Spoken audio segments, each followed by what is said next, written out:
The invitation arrived in my mailbox on a Tuesday afternoon, embossed cardstock in a cream-colored envelope.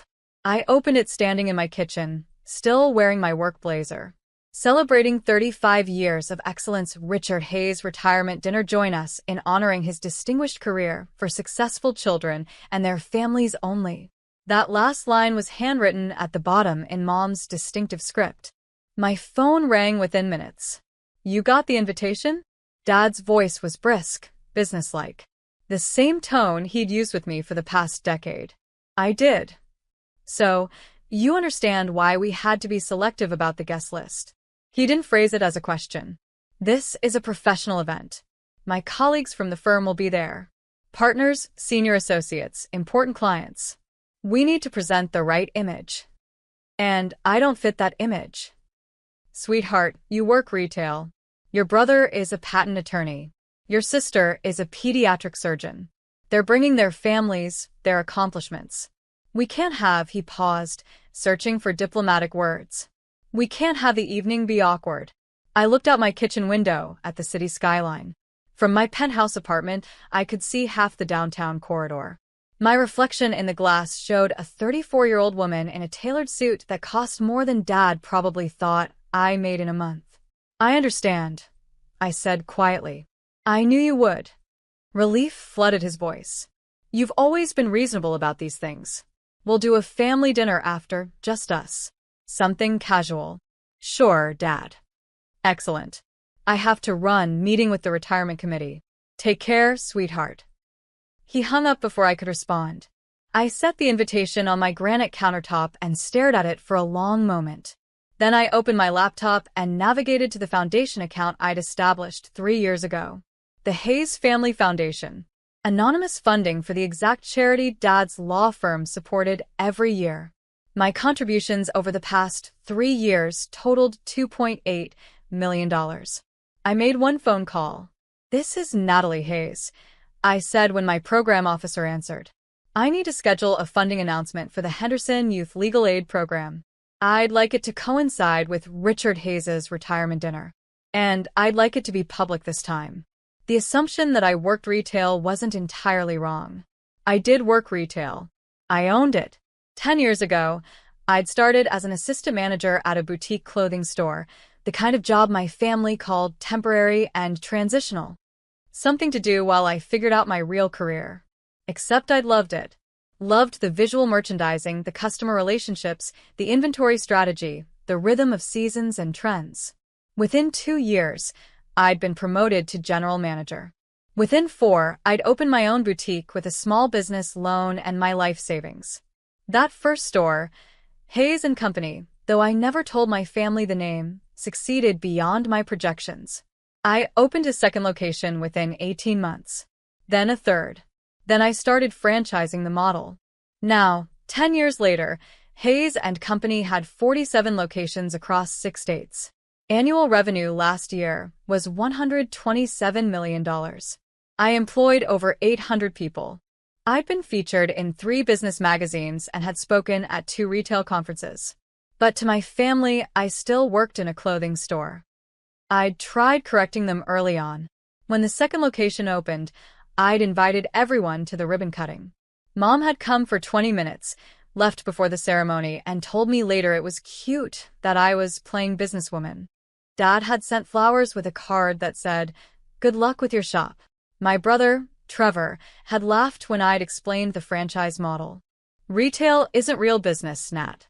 It's not like what I do. Patent law requires actual expertise." My sister, Caroline, had been kinder but equally dismissive. "That's wonderful that you have a hobby that makes money.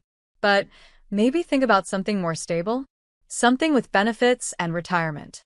After a while, I'd stopped correcting them. Stopped sending business updates. Stopped inviting them to openings and milestones. I attended family dinners in simple clothes, drove my older Camry instead of the Mercedes I kept in my private garage, and spoke vaguely about store operations when asked about work. They'd filled in the blanks themselves. Assumed I was a store manager, maybe assistant manager on bad days. Working hourly.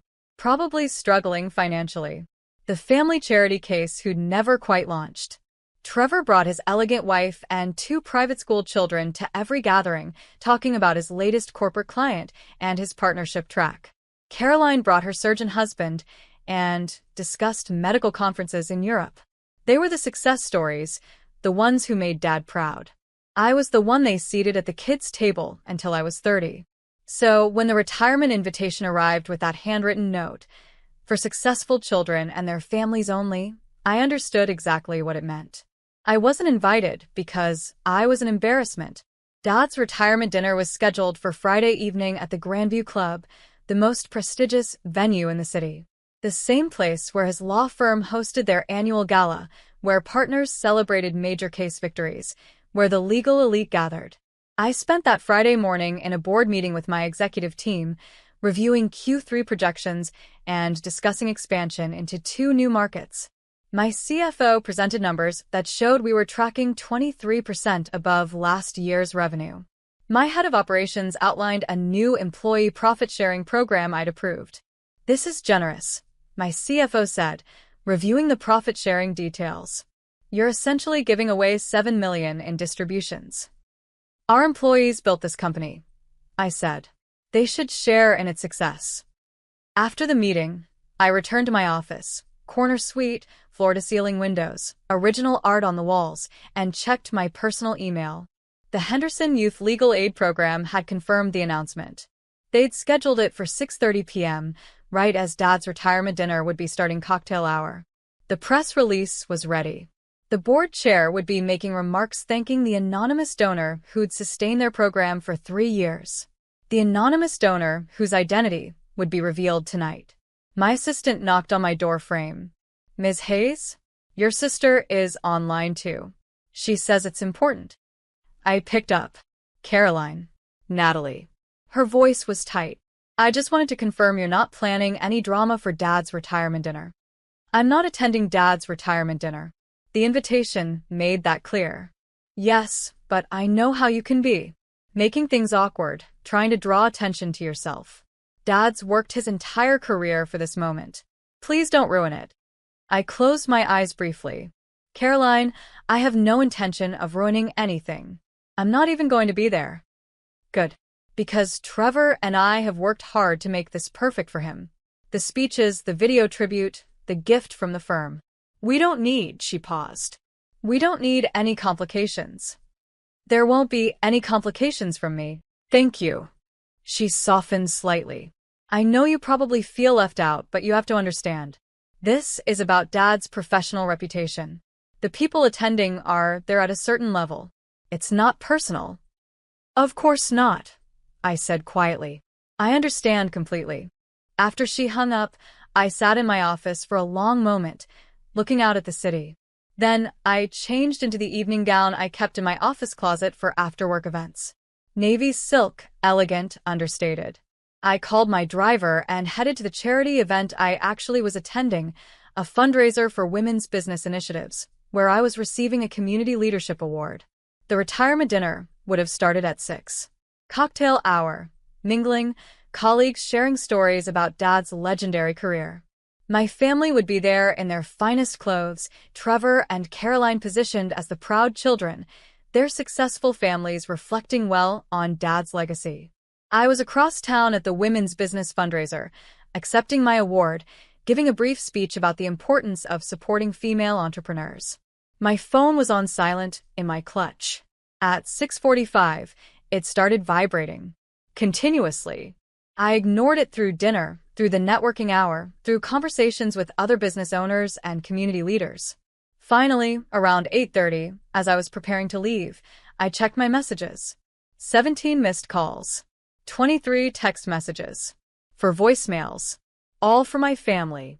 The texts ranged from confused to frantic. "Trevor, call me now. What did you do?" "Mom." Natalie Murray Hayes. "Explain yourself this instant." Caroline. "How could you humiliate Dad like this? At his own retirement dinner?" "Dad, we need to talk. Immediately." I listened to the first voicemail. It was Trevor, his voice sharp with anger.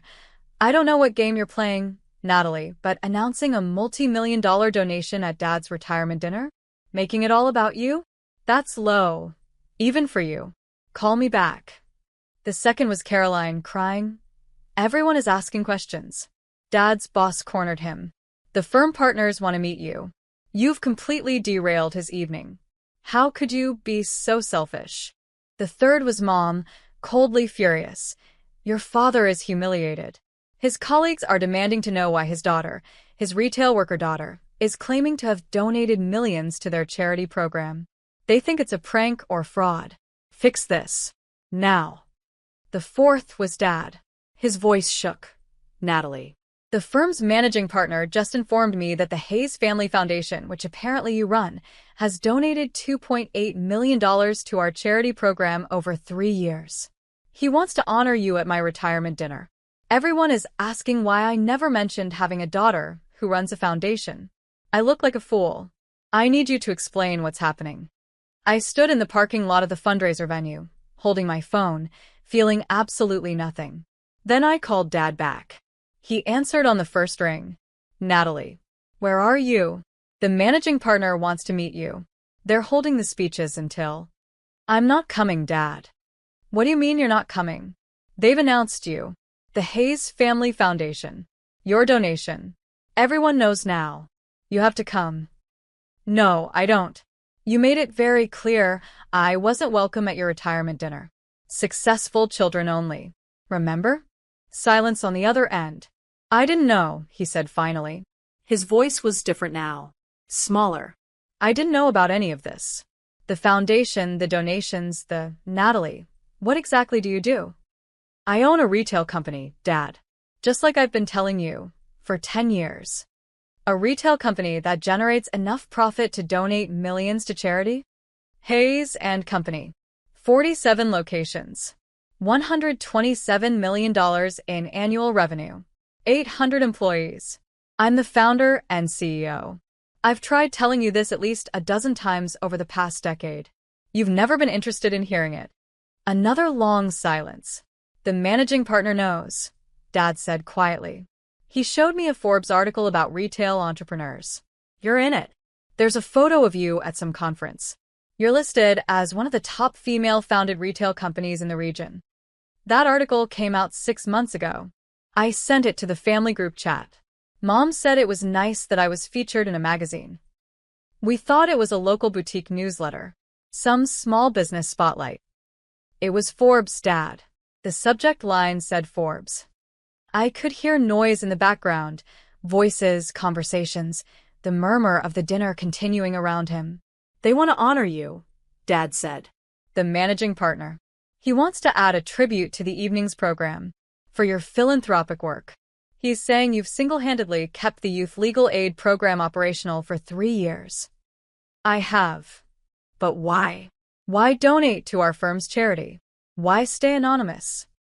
I looked up at the stars beginning to appear in the evening sky. Because I believe in what the program does. It provides legal services to kids who can't afford representation. That matters. It matters more than who gets credit for it. But you let them announce it tonight, at my retirement dinner. No, Dad. I scheduled the announcement for tonight. There's a difference. Why? His voice cracked. Why would you do this tonight? To embarrass me? To get revenge for the invitation? I didn't do it to embarrass you. I did it because they asked me when I wanted to go public with my funding, and I chose tonight. The retirement dinner for Richard Hayes, distinguished attorney, pillar of the legal community. It seemed appropriate that your colleagues would learn the same night you did exactly who your daughter actually is. Natalie. I have to go, Dad. I have another event.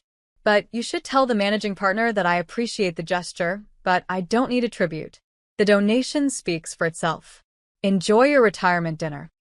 I hung up before he could respond. The calls continued through the weekend. Mom left increasingly desperate voicemails demanding I come to the house to sort this out. Trevor sent angry texts about how I'd manipulated the situation. Caroline called crying, saying I'd ruined Dad's special evening. I responded to none of them. On Monday morning, I arrived at my office to find my assistant looking flustered. Ms. Hayes, there's a gentleman here to see you. He doesn't have an appointment, but he says he's your father. He's been waiting since we opened. Dad stood in my reception area wearing a suit, looking diminished somehow. Older. He stared at the Hays and Company logo on the wall, at the professional photos of our locations, at the business awards displayed in glass cases. He turned. I didn't believe it. Even after Friday night, even after looking you up online, seeing the articles, the business filings, the company website, I didn't believe it until I saw this. He gestured around the reception area. This is real. Yes. Can we talk? In your office.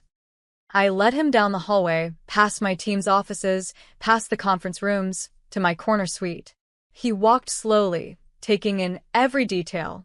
The company photos on the walls, the employee recognition boards, the expansion maps showing our 47 locations. In my office, he sat in the client chair across from my desk. I sat in my executive chair. I owe you an apology, he said. Multiple apologies. For the invitation. For the past 10 years. For never asking, never really listening when you tried to tell me. Okay. That's it? Just okay. I folded my hands on my desk. What do you want me to say, Dad? You're right. You never listened. You decided who I was, retail worker, family embarrassment, not successful enough for your professional dinner, and nothing I said or did changed that narrative. So yes, you owe me an apology. But I've built a successful company and a meaningful life despite that, not because of it. He looked down at his hands. Your mother thinks you timed the donation announcement to humiliate me. I timed it to be announced. The fact that it happened at your retirement dinner is just timing. But you knew it would cause. I knew it would reveal the truth, I said evenly. That's not the same as causing humiliation. You humiliated yourself by never bothering to learn what your daughter actually does for a living. That's harsh. It's accurate. I softened slightly. Dad, I sent you business updates. I invited you to store openings. I tried to explain the franchise model, the growth strategy, the expansion plans. Every single time, you dismissed it. You called it a shop, a hobby, something I was doing while I figured out my real career. I didn't understand retail could be, he gestured helplessly. This. You didn't want to understand. Understanding would have required admitting you were wrong about me. He was quiet for a long moment. The managing partner wants to set up a meeting. With you. The firm is considering a partnership with your foundation, matching your donations to the legal aid program. That's generous of them. He also asked why you weren't at the retirement dinner. I told him you weren't available. He found that strange, given that my other children were there and you're clearly the most professionally successful of the three. I raised an eyebrow. What did you say to that?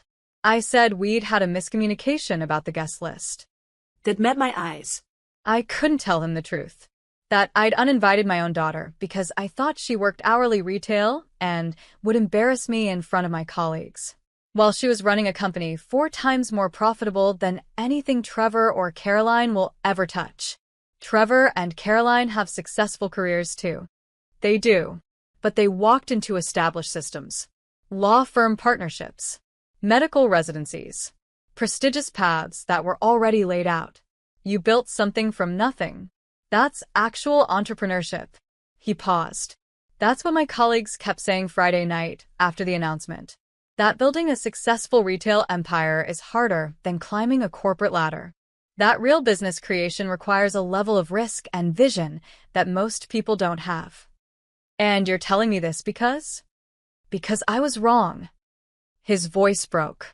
I was wrong about you, about your work, about what constitutes real success. And I'm sorry. I'm so deeply sorry, Natalie. I felt something shift in my chest. Not forgiveness exactly. That would take time. But acknowledgement that he was seeing me, really seeing me, for perhaps the first time. Thank you for saying that. Can I make it up to you? Somehow. I considered the question. Have dinner with me. A real dinner, where you ask questions about my business and actually listen to the answers. Meet my executive team. Visit one of my stores, not as a brief courtesy, but as a genuine visit. Learn what I've built. I'd like that. And Dad? Stop comparing me to Trevor and Caroline. We have different careers, different paths, different definitions of success. That's okay. But I need you to value my path as much as you value theirs. He nodded. I will. I promise. The first real dinner happened the following week. Dad came to my penthouse apartment, his first time visiting since I'd bought it 3 years ago, and stared at the space in open shock. This is yours. All mine. The whole floor. The whole floor. He walked through slowly, taking in the chef's kitchen, the original artwork, the wraparound balcony with city views. I thought you lived in that apartment near the university. The one bedroom you had when you first started managing the store. I did. 7 years ago. I've moved twice since then. We had dinner at my dining table, catered from an upscale restaurant, because I'd never pretended to be a chef. I walked Dad through the company's history, showing him the business plan I'd written a decade ago, the expansion models, the franchise agreements, the employee programs. He asked real questions about revenue streams and inventory management and customer acquisition costs. Questions that showed he was trying to understand, not just waiting for his turn to talk. You built this while we thought you were struggling, he said over dessert. While we talked about you needing to find something more stable. Yes. And you never corrected us more forcefully. Never made us see. I tried, Dad. I tried for years. Eventually, I realized I couldn't make you see anything you weren't willing to look at. So I focused on building instead of convincing. I wish you'd, he stopped. No. That's not fair. You did tell us. We didn't listen. That's on us, not you. Over the following weeks, things shifted gradually. Dad visited my flagship store, spent 2 hours talking to my store manager about operations. He attended a board meeting as an observer, sat quietly in the back, and afterward told me he'd never seen someone command a room the way I did. He told Trevor and Caroline they needed to apologize. Trevor came to my office stiff and formal, said he was sorry for dismissing my career, but his tone suggested he still didn't quite understand what he was apologizing for. Caroline met me for lunch, cried, and said she'd never realized I was actually successful because I never acted successful around the family. You always dressed so plainly and drove that old car, and never talked about money. How were we supposed to know? By listening when I talked about my business, I said gently. By asking questions. By treating my work with the same respect you wanted for your own. I'm sorry, she said. Really? I know I can't fix the past 10 years, but I want to do better. Mom was harder. She oscillated between pride and resentment, unable to reconcile the daughter she'd categorized as unsuccessful with the woman who owned a multi-million-dollar company. I just don't understand why you hid it from us, she said when she finally agreed to have coffee with me. I didn't hide it, Mom. I lived it openly. You just never looked. But you could have made us understand. Could have, I don't know, shown up in nicer clothes or talked about money more or something. Why would I do that? My worth isn't in my clothes or my car or how much I flaunt my success. It's in what I've built, the people I employ, the impact I make. I shouldn't have to perform wealth for my family to respect me. She didn't have an answer for that. 6 months after Dad's retirement dinner, the Hayes Family Foundation and Dad's former law firm announced a formal partnership, matching donations for the Youth Legal Aid Program, a scholarship fund for kids pursuing legal careers, an internship program connecting underprivileged students with law firm opportunities. The press conference was held at my company's headquarters.